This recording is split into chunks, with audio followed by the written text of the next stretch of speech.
Hello everyone, welcome to Adarsh Academy. So यहाँ पे जो बीपीएससी टीआरई 3 का जो नई वैकेंसी आने वाली है, इसका कैलेंडर जारी कर दिया गया है ना। जो कि आप जो कैलेंडर ऑलरेडी पता है सबको कि 24 अगस्त को पेपर है और 24 सितंबर तक रिजल्ट देखने को मिलेगा। तो इसके रिगार्डिंग मैंने जो सब्जेक्ट या जो सिलेबस है वो भी सब्जेक्ट वाइज जो एनालिसिस किया है वो गाइज मैं आपको शेयर करूंगा। जो टीआरई 1 और टीआरई 2 है ना, इन इन दोनों में जहां से क्वेश्चन पूछे गए थे, जिस सब्जेक्ट से क्वेश्चन पूछे गए थे और कितने क्वेश्चन पूछे गए थे, सारी चीजों को मैंने एनालिसिस करके है ना, एनी हाउस सारे हर एक क्वेश्चन का हर एक सब्जेक्ट में ना कि कितने किस सब्जेक्ट में कितने क्वेश्चन आए थे, उसी के रिगार्डिंग आपको टाइम देना है हर एक सब्जेक्ट पे। और ये भी बहुत बड़ा कंसर्न था सबका कि ये एनसीईआरटी पढ़े बीपीएससी टीआरई 3 के लिए या एससीईआरटी पढ़े। तो डेफिनेटली मैं ये भी बताऊंगा कि किस सब्जेक्ट के लिए आपको एनसीईआरटी पढ़ना पड़ेगा और किस सब्जेक्ट के लिए आपको एससीईआरटी पढ़ना पड़ेगा।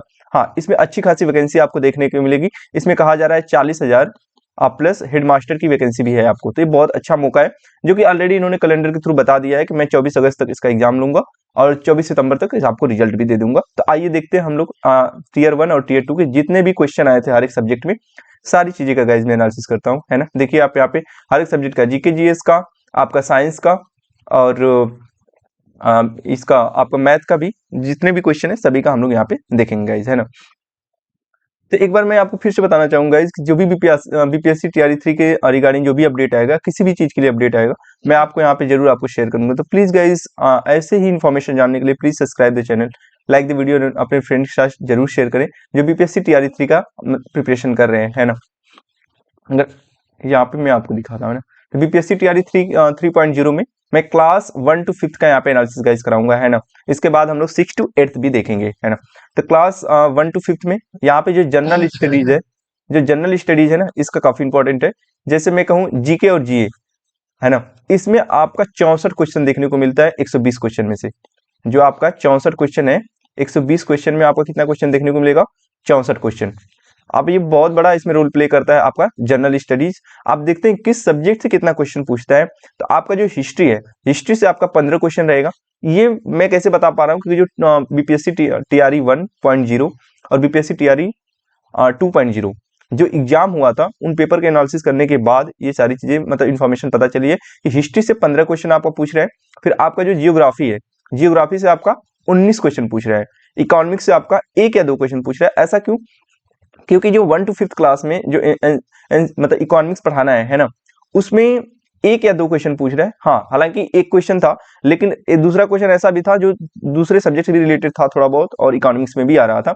तो 1 या 2 क्वेश्चन आपको देखने को इकोनॉमिक्स से मिलेगा। और उसके बाद आते हैं पॉलिटी। तो पॉलिटी में 8 क्वेश्चन आपको पूछ रहा है ना। करंट अफेयर्स, तो करंट अफेयर्स में अच्छा खासा क्वेश्चन पूछ रहा है, 16 क्वेश्चन। ये भी जो आपका 2022 और 23 का जो करंट था, इसमें पूछा गया था। तब मान के चलिए 6 महीना या फिर 1 साल मान के चलिए, है ना। 1 साल का करंट अफेयर्स आपको देखना ही पड़ेगा, 6 महीना का तो एकदम कंपलसरी मस्ट है ना। तो करंट अफेयर्स से आपका 16 क्वेश्चन रहेगा। और स्टैटिक्स, स्टैटिक्स से आपका 4 क्वेश्चन है, जो कि स्टैटिक्स पे आप बहुत ज्यादा फोकस नहीं करना पड़ेगा। जैसे ही आप अपना history, geography, economics, polity and current affairs, ये सारी चीजें आप देखेंगे, उसी में से आपका स्टैटिक्स भी क्लियर हो जाएगा, या फिर साइड से भी पढ़ना पड़ेगा। तो बहुत ज्यादा इस पर टाइम नहीं देना पड़ेगा। जैसे ही आपके सारे सब्जेक्ट प्रिपेयर हो जाएंगे, तो आपको इसके लिए बहुत ज्यादा एफर्ट नहीं लगाना पड़ेगा स्टैटिक्स के लिए। और इसमें 4 क्वेश्चन आते हैं। आई होप गाइज आपको जनरल स्टडीज के बारे में क्लियर हो गया होगा।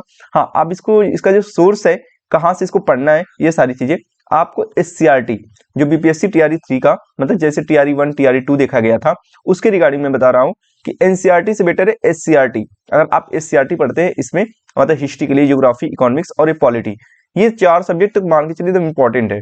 वो भी हिस्ट्री, ज्योग्राफी एंड पॉलिटी। देखिए यहाँ पे हिस्ट्री में 15 क्वेश्चन है, ज्योग्राफी में 19 क्वेश्चन और पॉलिटी में 8 क्वेश्चन। इकोनॉमिक्स से तो 1-2 आता है, बिकॉज 1 to 5 क्लास में इकोनॉमिक्स उतना है नहीं।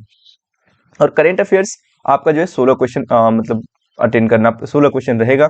तो मेन चीज है आपका कोर ये रहा, हिस्ट्री, ज्योग्राफी और पॉलिटी, जिससे एससीईआरटी आप कवर करेंगे तो बेटर होगा, है ना, रेदर देन एनसीईआरटी। अब एनसीईआरटी कहाँ पढ़ना होगा वो भी हम आपको बताएंगे, है ना। आते हैं हम लोग यहाँ पे देखते हैं अब साइंस के बारे में, है ना। साइंस से कितने क्वेश्चन पूछे जाते हैं? तो 24 क्वेश्चन इसमें रहेंगे, है ना। साइंस से 24 क्वेश्चन। इसमें से आपका जैसे फिजिक्स है, फिजिक्स से आपका 6 क्वेश्चन रहेगा, है ना। और जो बायोलॉजी है, बायोलॉजी से आपका 8 क्वेश्चन देखने को मिलेगा। केमिस्ट्री, केमिस्ट्री में भी आपके 8 क्वेश्चन दिखेंगे। और ईवीएस, ईवीएस में 2 या 3 क्वेश्चन रहेंगे, है ना। 2 क्वेश्चन तो रहेंगे ही रहेंगे, तीसरा क्वेश्चन थोड़ा सा अनदर सब्जेक्ट से भी मैच करेगा, तो यहाँ पे मान के चलिए 2 या 3 क्वेश्चन, है ना। इन्वायरमेंटल स्टडी से आपका रहेगा डेफिनेटली। तो आपका फिजिक्स, बायो, केमिस्ट्री, हाँ बायो और केमिस्ट्री से 8-8 क्वेश्चन रहते हैं, हाँ फिजिक्स से बस 6 क्वेश्चन रहेगा।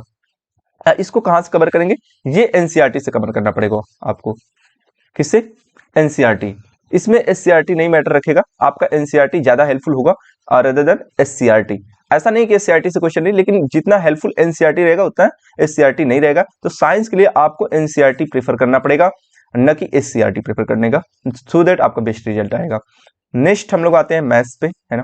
तो मैथ्स से आपका 16 क्वेश्चन आएगा, 16 क्वेश्चन रहेंगे मैथ्स से।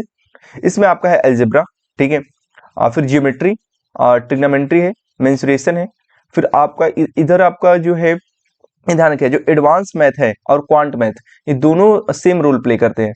मान के चलिए 8 क्वेश्चन अगर एडवांस से आता है तो 8 क्वेश्चन आपका क्वांट से रहेगा, या फिर एक दो क्वेश्चन इधर फ्लैक्चुएट कर सकता है। मान के चलिए 10 हो गया तो ये 6 हो गया, या फिर ये 6 हो गया तो ये 10। But most of the chance है कि दोनों का जो इंपॉर्टेंट है, दोनों काफी मतलब सेम क्वेश्चन पूछा जाता है आपका एडवांस से भी और क्वांट से भी।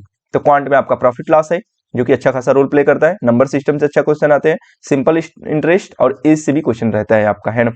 तो ये जो इसमें 4 चैप्टर इसमें दिख रहा है और ये 4 चैप्टर, तो इस सारी चीजों को आपको कवर करना पड़ेगा गाइस, सो दैट आपको यहाँ पे 16 मार्क्स मिलेगा मैथ्स से। एल्जेब्रा हो गया, ज्योमेट्री हो गया, ट्रिग्नोमेट्री, मेंसुरेशन, इधर profit loss, number system, simple interest और एज, है ना।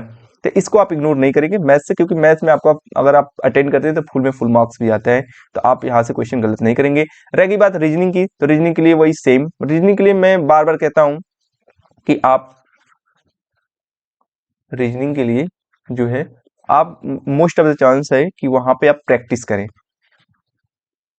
ठीक है। जैसे जब प्रैक्टिस करते हैं आप, तो प्रैक्टिस में जितने भी टीआरई 1 और टीआरई 2 के जो रीजनिंग के क्वेश्चन है, मैं तो यही कहूंगा कि वो प्रीवियस ईयर क्वेश्चन या और कोई एसएससी का भी पेपर उठा करके उसका जो है प्रैक्टिस कर ले बस बार बार, जो पीवाईक्यू है ना, जिस उनके जो टाइप्स है उसको देखें और उसको बार बार रीजनिंग प्रैक्टिस पे भी, मतलब मैं कहता हूँ बार बार प्रैक्टिस करें रीजनिंग और मैथ।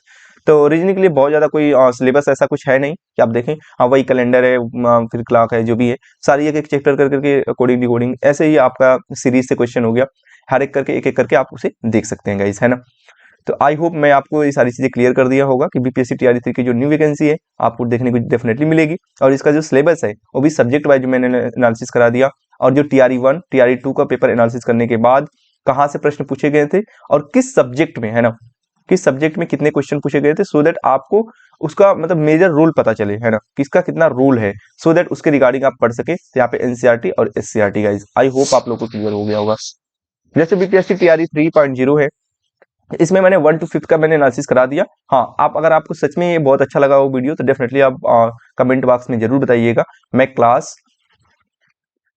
6 to 8 के लिए भी मैं आपको यहाँ पे जो मतलब सब्जेक्ट वाइज एनालिसिस है उसको मैं करा दूंगा कि किस सब्जेक्ट से कितना क्वेश्चन पूछ रहे हैं, एनसीईआरटी पढ़ना पड़ेगा या एससीईआरटी पढ़ना पड़ेगा, सारी चीजें मैं आपको एक एक करके मैं सारी चीजें मैं बता दूंगा। जो कि मैं बता दिया, एससीईआरटी इसमें प्ले रोल करेगा जनरल स्टडीज के लिए, और इसके बाद आपका जो है साइंस के लिए आपका एनसीईआरटी, है ना।